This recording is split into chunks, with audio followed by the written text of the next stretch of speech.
Accouche, un podcast qui raconte l'intimité de la naissance.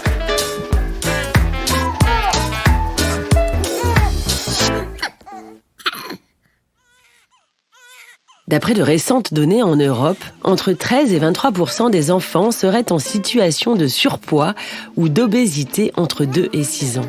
L'objectif de mes invités du jour est donc d'identifier les facteurs de risque liés au mode de vie familial associés au risque ultérieur d'obésité chez l'enfant et d'identifier des potentiels leviers d'action afin d'ébaucher des pistes de prévention. Les 1000 premiers jours de l'enfant constituent un moment propice pour prévenir l'obésité et promouvoir à plus long terme la santé de l'enfant.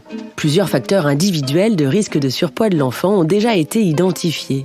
Statut pondéral de la mère, tabagisme maternel durant la grossesse, gain de poids rapide la première année de vie.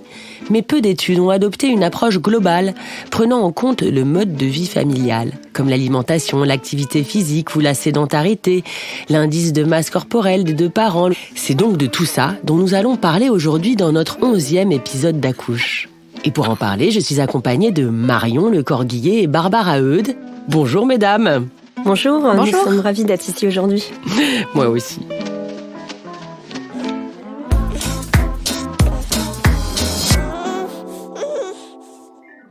Barbara Eudes, vous êtes directrice de recherche à l'INSERM et épidémiologiste. Vous travaillez au sein du CRES, le Centre de recherche en épidémiologie et statistique, dans l'équipe IRO qui s'intéresse aux origines précoces de la santé de l'enfant et de l'adulte.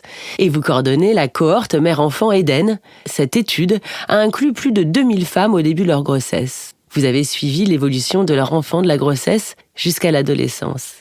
Nous sommes également avec Marion Lecorguillet. Marion, vous êtes sage-femme de formation et chercheuse post-doctorante à l'INSERM au sein de cette même équipe IRO.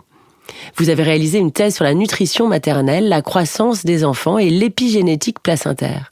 Actuellement, vous vous intéressez aux stratégies de prévention de l'obésité infantile, c'est-à-dire à l'impact des facteurs liés au mode de vie familial dans ces fameux 1000 premiers jours de vie. Un projet également conduit au sein d'un consortium européen appelé End Obesity. Vous travaillez ensemble avec Barbara depuis 6 ans et j'ai une première question tout de suite à vous poser. Dans quel contexte, toutes les deux, vous avez décidé de vous intéresser à ce sujet ? Qui commence, Barbara ? Alors, je vais commencer parce que notre équipe de recherche en épidémiologie s'intéresse depuis des années, bientôt 20 ans ou plus, à la question du surpoids de l'enfant. Dans le contexte où on sait que l'obésité, c'est un déterminant majeur pour la santé, il est une condition qui favorise l'apparition d'autres pathologies avec des coûts sociétaux importants. Et quand elle touche les enfants, elle touche aussi les générations futures, car la proportion d'enfants obèses qui le restent à l'âge adulte est très importante. Donc, s'intéresser à l'enfant, c'est aussi s'intéresser à l'adulte en devenir. Et on s'intéressait à ces facteurs précoces parce que on observe très tôt, donc déjà l'apparition du surpoids, comme vous l'avez dit, dès l'âge de 2 ans, on constate des chiffres élevés, mais aussi des inégalités sociales, ce qui veut dire qu'il y a des inégalités entre les enfants qui sont dues à des facteurs sociaux et qui pourraient être diminuées en quelque sorte. Donc ça veut dire qu'il y a quelque chose à faire et qu'il faut faire quelque chose. Et en particulier, nos travaux à partir des cohortes, dont la cohorte Eden que vous avez mentionnée, nos travaux récents sur ce sujet ont montré que ces inégalités apparaissaient même avant l'âge de 2 ans. Donc c'est vraiment des phénomènes très précoces qui interviennent et c'est vraiment dans ce contexte qu'on s'intéresse à cette période des 1000 jours et aux facteurs familiaux autour de cette période. Et vous, alors Marion, pourquoi alors vous avez décidé de travailler ensemble ? Alors, donc tout d'abord, pour ma part, moi je suis sage-femme de formation et j'ai travaillé dans différentes maternités en France métropolitaine. Et puis, je dirais lors des consultations avec les couples, avec les futurs parents, j'ai commencé à me questionner sur l'influence possible de certains comportements de santé dès la grossesse sur la croissance des enfants. Et comme vous avez très bien dit aussi au départ, c'est que certains facteurs comme l'alimentation de la mère, la consommation de tabac, sont associés au risque de surpoids de l'enfant. Et puis, je me suis demandé comment, en tant que professionnelle de santé, je pourrais aussi contribuer finalement à mieux conseiller les familles et à les accompagner sur toutes ces questions aussi de facteurs de risque au début de la vie. Donc c'est à partir de ce moment-là que je me suis engagée dans un parcours recherche et que j'ai commencé à travailler donc dans l'équipe de recherche avec Barbara et donc sur aussi ces 1000 premiers jours de vie qui finalement est une fenêtre de susceptibilité, mais aussi une fenêtre d'opportunité pour prévenir l'obésité de l'enfant.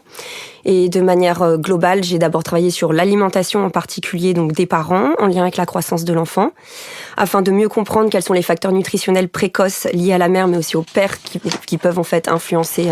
C'est ça qui est intéressant. Vous parlez aussi du père parce que on parle évidemment plus logiquement de la mère qui porte l'enfant, etc. Mais maintenant, vous avez aussi un nouveau biais ou un nouveau terrain d'étude, c'est le père, n'est-ce pas ? Oui, tout à fait. C'est vrai qu'il y a beaucoup d'études qui ont été menées qui se sont intéressées aux facteurs liés donc à la mère en fait pendant la grossesse, mais maintenant il y a de nombreuses aussi études qui s'intéressent au rôle du père et qui peut aussi en effet être associé au comportement de santé maternelle et du coup aussi par exemple via l'alimentation en fait finalement du couple peut influencer le développement de l'enfant. Vous parlez beaucoup des 1000 premiers jours. On parle beaucoup des 1000 premiers jours. Et il y a un documentaire qui vient d'être diffusé aussi sur France Télé. Qu'est-ce que c'est que ces 1000 premiers jours ? Alors, les 1000 premiers jours de vie, ils sont définis de la conception jusqu'aux 2 ans de l'enfant et constituent une période déterminante pour le développement de l'enfant qui contient finalement les prémices de la santé et du bien-être de l'individu tout au long de la vie. C'est aussi une fenêtre d'opportunité unique pour mettre en place des stratégies de prévention précoce du risque de maladies futures. Et c'est aussi, je dirais, un moment important en fait dans la vie des parents. C'est là où ils se posent de nouvelles questions et sont susceptibles d'effectuer des choix plus adaptés pour la santé de leur bébé. Et les sages-femmes jouent aussi un rôle primordial à cette période.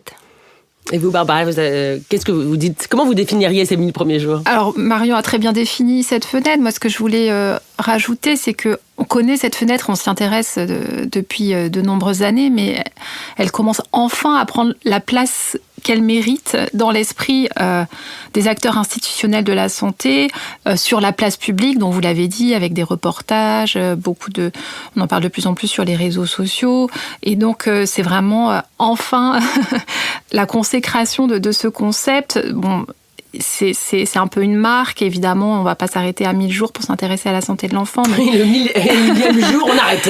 Mais voilà, c'est vraiment pour mettre le projecteur sur cette période et mettre des moyens vraiment institutionnels pour accompagner les familles dans la mise en place de la trajectoire. On parle de santé, mais aussi vraiment de bien-être pour les individus. En fait, depuis 2019 aussi, les 1000 premiers jours, là où tout commence, ça a été initié par le gouvernement et finalement a fait aussi des 1000 premiers jours une priorité en action publique. Donc, Oui, puis c'est là, ça paraît logique, c'est là où les premiers réflexes nutritifs, sportifs, en fait tous les premiers réflexes des parents avec l'enfant. Donc j'imagine que si on prend les bons réflexes... les habitudes de mode de vie, et c'est vraiment à ça qu'on s'intéresse. Ouais.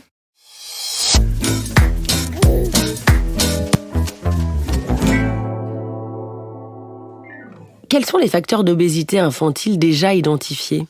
Donc vous avez déjà un peu évoqué les plus importants, mais je voulais revenir peut-être juste sur d'où vient l'obésité. Ça résulte toujours d'un déséquilibre dans la balance énergétique, donc plus d'apports que de dépenses, tout simplement.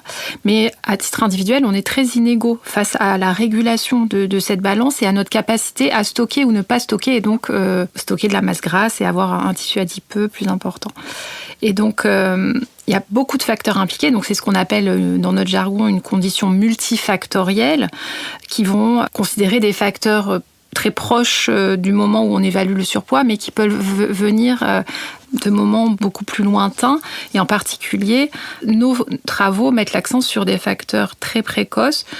Cette période des 1000 jours, la préconception, la grossesse, les premiers jours de vie, qui seraient responsables d'une sorte de programmation de ce qui va se passer dans l'enfance et jusqu'à l'âge adulte. Donc Marion, tu peux compléter. Oui, en effet, en fait, j'en parlais tout à l'heure.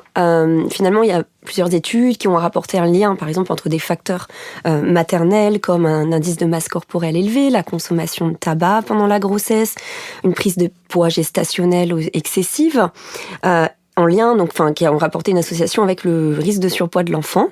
Mais comme je disais, il y a maintenant certaines études aussi qui rapportent le rôle du père dans tout ça et qui rapportent que l'indice de masse corporelle élevé, par exemple, du père serait aussi un facteur de risque de surpoids chez l'enfant à long terme. Cependant, il y a encore peu de données sur le sujet et je crois que il y a vraiment une nécessité aussi d'investir sur de continuer vos études justement, de continuer la recherche en ce sens. Et puis donc après il y a aussi d'autres facteurs dans les premières années de vie comme un âge précoce à la diversification alimentaire, un comportement aussi sédentaire chez l'enfant qui serait associé donc au surpoids à plus long terme. Mais ce qui se passe, c'est qu'en fait, en recherche, nous avons principalement étudié des facteurs pris isolément, mais peu d'études ont recours à une approche plus globale qui permet finalement de prendre en compte de manière holistique un ensemble en fait de facteurs liés au mode de vie familial. Donc c'est tout l'objet en fait de nos travaux de recherche actuels. Oui, j'ai entendu aussi la préconception et ça aussi ça peut être un facteur de risque. Alors oui, en effet, c'est l'exposition à des facteurs en période préconceptionnelle peut aussi en effet influencer le surpoids de l'enfant à plus long terme et donc je pense que c'est vraiment important aussi de souligner que finalement il faudrait mener des actions de prévention dès la période préconceptionnelle. Alors, vous mettez l'accent sur le rôle des comportements familiaux. De quoi s'agit-il, Barbara, par exemple ? Donc, comme cela a été dit, cela concerne essentiellement des facteurs très connus autour du statut pondéral, de la prise de poids des mères au cours de la grossesse, de la consommation de tabac, de l'alimentation ou de l'activité physique. Mais on parle de comportements familiaux parce qu'on veut s'intéresser aux deux parents, comme on vient de le dire. Et surtout, on veut les intégrer, les étudier ensemble et voir comment, de manière synergique, ils peuvent être associés au risque futur de surpoids de l'enfant. Pour répondre à cette question, nous travaillons à partir de 2 larges cohortes de naissance françaises et notre travail vise à identifier en fait des profils familiaux liés au mode de vie dans ces 1000 premiers jours de vie et d'évaluer le lien avec le risque ultérieur d'obésité chez l'enfant. Et comme vous l'avez aussi dit en introduction, on travaille en fait dans le cadre d'un consortium européen qui s'appelle End Obesity et on travaille avec différents partenaires dans d'autres pays en Europe et l'objectif c'est de répliquer ces analyses à une échelle plus large et c'est vrai que ça nous permet aussi d'avoir des comparaisons et d'avoir des conclusions finalement portées plus larges et plus robustes parce que les résultats montrent quand même que c'est très consistant entre les pays et donc c'est ce que j'ai demandé, est-ce qu'il y a une harmonie, si je puis dire, des données européennes ? Oui, alors il y a une harmonie. Où est-ce qu'on retrouve le même genre de chiffres en Europe un peu partout ou pas ? En tout cas, on trouve vraiment, on voit que ces comportements s'associent de façon similaire dans les différents pays et que il y a les profils multicomportementaux qu'on identifie peuvent vraiment être décrits de la même façon donc aux Pays-Bas, en Irlande. Et avec des forces d'association avec le risque de surpoids aussi assez similaires et comparables. Donc c'est vrai qu'avec en termes de pays, on a répliqué ça aux Pays-Bas et en Irlande. Et alors comment on s'attaque au problème, Barbara, par exemple ? Alors il y a plusieurs angles d'attaque. En premier lieu, on développe une approche qu'on appelle observationnelle. Comme on l'a dit, on utilise des données de cohorte. Ce sont des travaux d'analyse statistique de ces données qui permettent de mettre en lien les données recueillies sur le plan de l'exposition avec le surpoids de l'enfant qu'on suit dans ces cohortes sur le moyen et le long terme. Donc ça permet de décrire et de comprendre les mécanismes qui sont en jeu. Mais ensuite, ce qui est vraiment important, c'est de savoir traduire ces observations, à la fois pour que ce soit compris par les acteurs de la santé, de la prévention, de la promotion de la santé, et in fine, traduire en action probante, efficace de prévention. Et donc, pour prouver que des actions sont efficaces, il faut faire de la recherche dite interventionnelle, où on va, par exemple, mener une intervention dans un groupe, avoir un groupe contrôle et comparer à la fin le taux de surpoids des enfants, par exemple. Et donc, on mène aussi ce type de travaux dans l'équipe. C'est une autre chercheuse en particulier qui mène ce type de projet. Et c'est aussi d'autres équipes du consortium européen. Et donc, on partage comme ça un peu nos expériences et nos expertises. Et donc aussi, comme je le disais, il faut communiquer autour de ces résultats, autour de l'importance de cette prévention précoce. Et c'est un peu ce qu'on fait avec ce podcast aujourd'hui. Vous, Marion, vous avez un autre angle, alors, par exemple. Un angle complémentaire, je dirais du coup peut-être. En fait, je pense que c'est important aussi de travailler sur la formation des professionnels de santé. Et ça faisait aussi partie des propositions de la commission des 1000 premiers jours, de traduire finalement cette ambition par la formation. Et voilà, pour vous donner un exemple, moi j'essaye aussi, je fais de la recherche, mais en parallèle j'essaye de traduire les résultats de nos recherches auprès des professionnels de santé. Et j'ai récemment créé un module de cours aussi sur les 1000 premiers jours de vie en lien avec une école sage-femme. Et je pense qu'aussi une autre manière de faire, c'est finalement de participer par exemple à la création d'outils pratiques pour les professionnels de santé. Et donc j'ai également travaillé en collaboration avec le Collège national des sages-femmes sur notamment l'alimentation par exemple des parents, et donc nous avons en fait publié des recommandations pour la pratique clinique, et donc le Collège aussi national des sages-femmes crée actuellement des outils par exemple sur l'activité physique pendant la grossesse qui me semble vraiment indispensable en fait pour la pratique clinique. Ça, c'est vrai en tout cas, moi, j'ai eu mes enfants il y a assez longtemps et on parlait pas du tout de sport et femmes enceintes. C'est vrai qu'il est d'usage de dire, il faut qu'elle reste tranquille, qu'elle fasse pas trop d'efforts. Et alors, justement, vous vous rendez compte aujourd'hui que c'est important ? En fait, je pense que oui. Et puis, il y a eu plusieurs politiques de prévention aussi en santé publique sur l'alimentation, notamment mangerbouger.fr, sur le PNNS, avec des messages aussi clés comme manger 5 fruits et légumes par jour. Je vais pas tous les citer. Oui, on les a bien en oreille. Mais en tout cas, je pense que c'est vrai que sur l'activité physique, qui est aussi un facteur vraiment essentiel et un facteur aussi qu'on voit bien qui est donc lié aussi au développement de l'enfant par la suite, et aussi pour le bien-être maternel finalement. Je pense que il y a un vrai travail à réaliser aussi sur l'activité physique, et j'ai l'impression qu'il y a beaucoup de femmes qui pensent que l'activité physique n'est pas possible en fait pendant la grossesse, et je crois qu'il faut essayer de travailler vraiment là-dessus pour enlever finalement ces idées, ces stéréotypes. Est-ce que la natation, est-ce qu'il y a d'autres sports auxquels vous pensez Oui, alors en effet, donc il y a des contradictions aussi parfois relatives et absolues en fonction de certaines situations, mais il y a des sports qui sont tout à fait possibles. Déjà la marche est considérée aussi comme un élément pour le bien-être. Le yoga, il y a des choses aussi des sports plutôt qui va pas nécessiter d'impact, par exemple, ou la natation, qui sont tout à fait aussi recommandés pour l'activité physique pendant la grossesse. J'ai l'impression que c'est par la prévention que tout commence. Alors quelles sont les pistes de prévention que vous imaginez dès à présent ? Alors, moi, j'ai plusieurs idées en termes de pistes de prévention. Donc, en fait, pour finalement peut-être développer un peu ce plan d'action sur les 1000 premiers jours de vie et agir en amont et lutter, donc par exemple, contre l'obésité infantile, moi, je pense fortement que davantage de mesures de prévention devraient être menées en période préconceptionnelle. Lors, par exemple, des consultations de prévention chez les adolescentes mineures, ou lors des consultations de prévention gynécologique, ou lors de consultations spécifiques, donc à la période préconceptionnelle. Donc, l'objectif, ce serait, par exemple, d'engager finalement les futurs parents ou donc les jeunes adultes à adopter un mode de vie favorable à la santé. Mais la question, c'est toujours aussi comment faire, quel public cibler, donc c'est pas si simple, mais en tout cas, il y a un travail à mener en ce sens.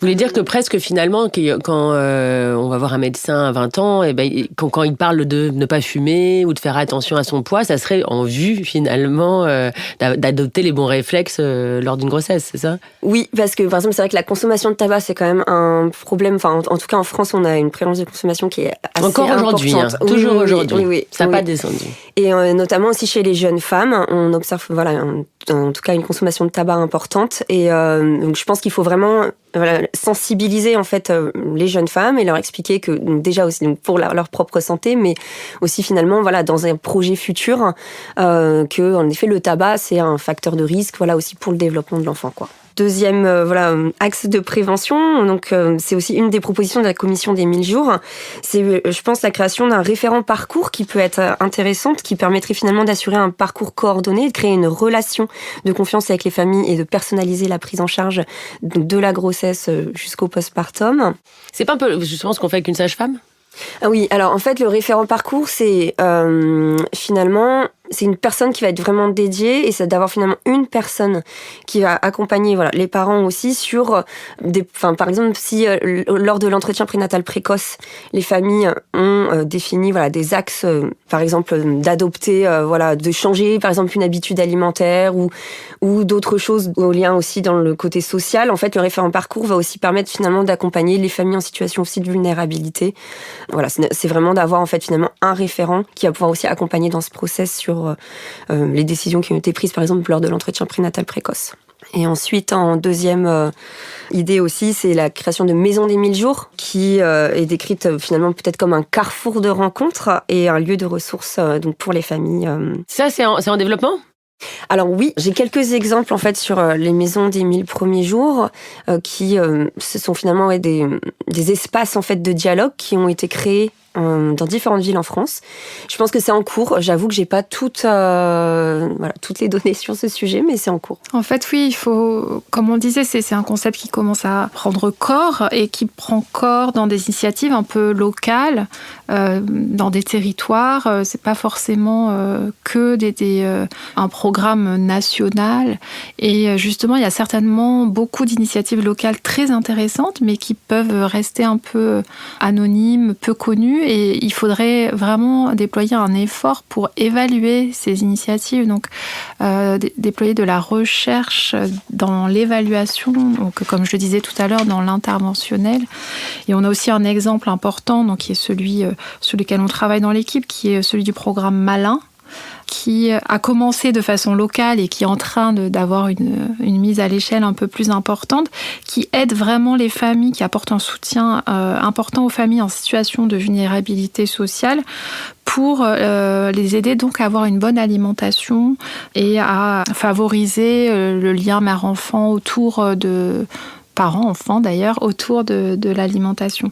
Et donc Sandrine Lioré, une chercheure de notre équipe, mène elle un projet d'évaluation de ce programme dont on attend les résultats avec impatience parce qu'ils permettront vraiment de donner une légitimité scientifique, un gage d'efficacité, une preuve d'efficacité pour une mise à l'échelle plus large. Est-ce que les Maisons des 1000 jours, c'est pas un peu les PMI ? Alors, en fait, je pense que c'est juste l'objectif est pas exactement le même parce que la PMI, elle a quand même différentes fonctions aussi. Donc les services de protection maternelle et infantile, médicale. Il y a c'est aussi une coordination de plusieurs professionnels de santé. Je pense que la Maison des 1000 premiers jours. Ce qui serait intéressant, c'est vrai que j'aimerais bien aller voir en fait des exemples aussi de comment ça se passe finalement parce que peut-être qu'il y a aussi des espaces de dialogue, mais entre les parents. Enfin, c'est aussi. Oui, avec c'est pas forcément des professionnels, mais on n'est pas que sur de l'aspect médical seulement. Je pense qu'on est c'est aussi sur en fait, c'est l'aspect aussi le relationnel, un peu comme les pâtes au beurre de Sophie Marinopoulou.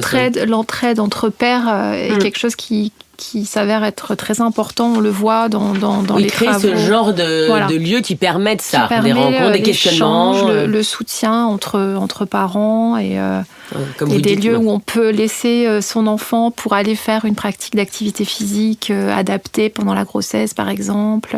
Et aussi, j'ai tellement l'impression qu'il y a justement eu des messages sur les recommandations nutritives. J'ai l'impression qu'il y a encore des gens qui ne savent pas, qui ne savent pas que manger des légumes, c'est mieux que manger des chips, quoi. C'est ça que parfois c'est... Je me demande, est-ce que vous êtes obligé de faire, du coup, dans les PMI ou ailleurs, est-ce qu'on est obligé de répéter C'est-à-dire qu'il ne faut pas se contenter d'alléguer des messages et des injonctions sur ce qu'il faut faire et ce qu'il ne faut pas faire. Il faut donner des outils, donner des trucs et astuces, des aides réelles et concrètes pour aider les familles à s'emparer de ces messages qu'ils peuvent entendre souvent, mais pas forcément facilement, de façon réaliste, intégrés dans leurs habitudes. Mais c'est comment intégrer du bon sens à une pratique ? Quelles seraient vos recommandations, par exemple ? Oui, en fait, comme j'expliquais aussi au préalable, il y a différents programmes de prévention qui ont été mis en place, par exemple, sur l'alimentation, d'autres je pense, pas encore suffisamment mis en avant sur l'activité physique. Après, voilà, il y a aussi des recommandations internationales, par exemple sur l'allaitement maternel de l'OMS, qui prône l'allaitement maternel les 6 premiers mois de l'enfant.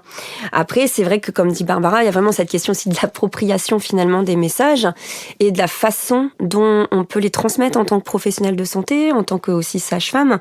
Et je crois que voilà, il va être important de prendre en compte aussi l'environnement social, l'environnement de vie, les conditions actuelles aussi de la famille, et de pas aller vers des injonctions et de dire bon, il faut manger 5 fruits et légumes par jour, il faut faire ci, il faut faire ça, mais plutôt d'accompagner finalement la famille. De pourquoi il faut faire ça aussi. D'expliquer les choses. Oui, exactement. Je comprends. Non, parce que j'essaie. C'est vrai, il y a quelque chose d'assez de bon sens et j'ai l'impression que c'est ça, c'est plutôt l'intégrer vraiment dans un. Et puis après, on peut avoir des préjugés sur les films, enfin que ça peut coûter plus cher. Oui. Peut-être qu'on connaît pas les recettes, peut-être. Et d'encourager aussi, c'est-à-dire que même un changement qui est, que je qualifié de mineur, en tout cas, voilà, déjà le fait de changer quelque chose, par exemple de réduire sa consommation de tabac, voilà, c'est déjà bien, ça aura un effet aussi bénéfique, et voilà, donc d'encourager les familles et de les accompagner en ce sens, quoi. Pour essayer de comprendre, en fait, Barbara, c'est quoi le lien entre la consommation de tabac et l'obésité infantile ? Oui, alors ça peut paraître surprenant de constater cela parce qu'on sait bien que fumer pendant la grossesse entraîne un plus petit poids de naissance. Mais malheureusement, ce petit poids de naissance est suivi par une croissance rapide du poids, alors que la taille, elle, ne grandit pas plus vite dans les premiers mois de vie, et ça entraîne un risque plus important de développer un surpoids pendant l'enfance et ultérieurement. Finalement, il faudrait ne pas fumer pendant sa grossesse. Oui, s'il y a vraiment, pour moi, le facteur majeur sur lequel il faudra intervenir pendant la grossesse, plus que l'alimentation ou l'activité physique, c'est vraiment le tabac, parce qu'il agit sur beaucoup de systèmes, et le surpoids est une des conséquences parmi d'autres. En fait, on a eu beaucoup de messages sur l'alcool pendant sa grossesse. J'ai l'impression que ça y est, je sais pas, j'ai pas d'études devant moi, mais que c'est complètement intégré. Et la cigarette, c'est vrai qu'on se dit, on peut encore un peu fumer, c'est mieux. Il y a même des médecins qui disent, gardez réduisez, mais consommez les 5 cigarettes si vous êtes trop énervé, il vaut mieux garder cette consommation-là. Oui, c'est vrai, parce que j'ai expliqué tout à l'heure qu'en effet, il faut être, vigilant aussi dans la façon de transmettre les choses. Mais je disais que réduire sa consommation était déjà mieux que rien, mais bien évidemment, je pense qu'il est important de préciser qu'en fait, la recommandation, c'est de ne pas fumer pendant la grossesse, parce que comme explique Barbara, ça peut influencer le développement de l'enfant par rapport à la question de l'obésité, mais en fait pas que, quoi. Donc en effet, mais sur l'alcool, c'est vrai que je pense que la majorité de la population c'est plus intégré, est plus intégrée, mais sur le tabac, peut-être que les conséquences liées à la consommation de tabac sont pas encore tout à fait connues par tous, en tout cas en lien avec la grossesse, donc voilà. On parlait des trucs et des moyens, des trucs et astuces un peu tout à l'heure. Le site des 1000 premiers jours mis en ligne par Santé publique France est très bien fait de ce point de vue-là pour bien comprendre de façon pratique et concrète ces recommandations. Donc ils ont des petites pages par pièce de la maison pour voir qu'est-ce qui est bien de faire dans l'aménagement, etc. Et donnent des conseils pratiques, des recettes. Aussi la question de l'activité physique, qu'est-ce qui est conseillé, qu'est-ce qui l'est moins. Donc c'est un bon site de référence en tout cas. Voilà, oui.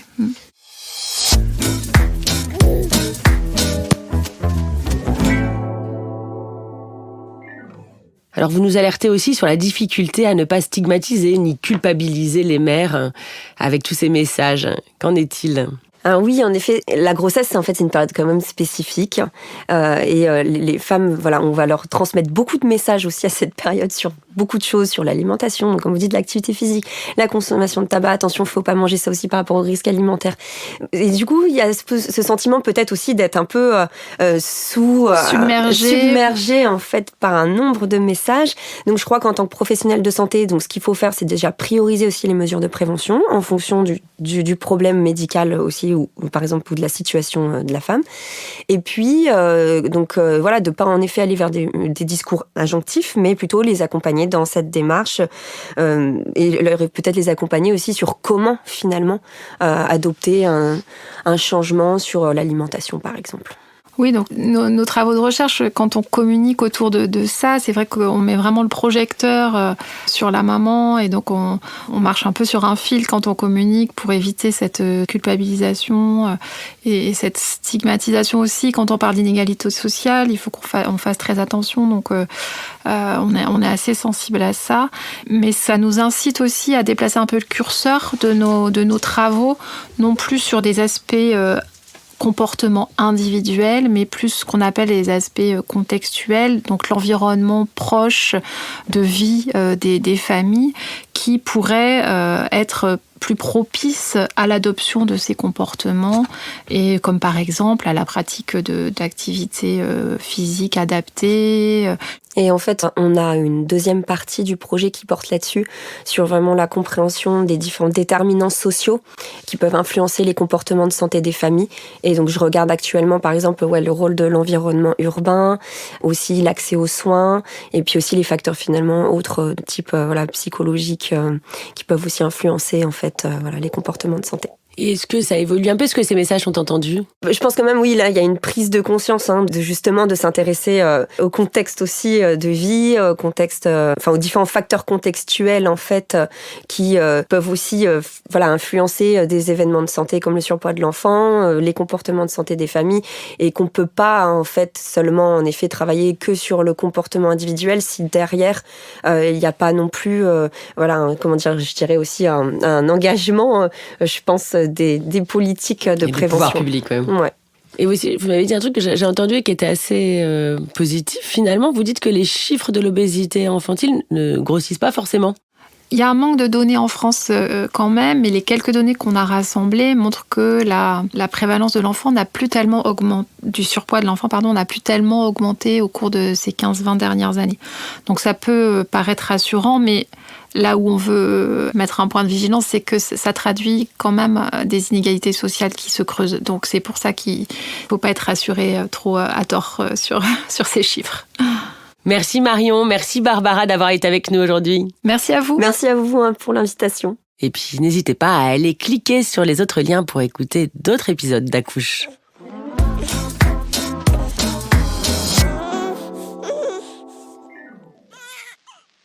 Ainsi s'achève cet épisode d'Accouche. Comme dans la vie, la salle de naissance reste ouverte 24 heures sur 24 et 7 jours sur 7. Il vous suffit de pousser la porte de l'épisode suivant pour continuer l'aventure. Accouche est un podcast de la Fondation Mustela. Retrouvez tous les épisodes sur fondationmustela.com et sur vos plateformes de podcast habituelles.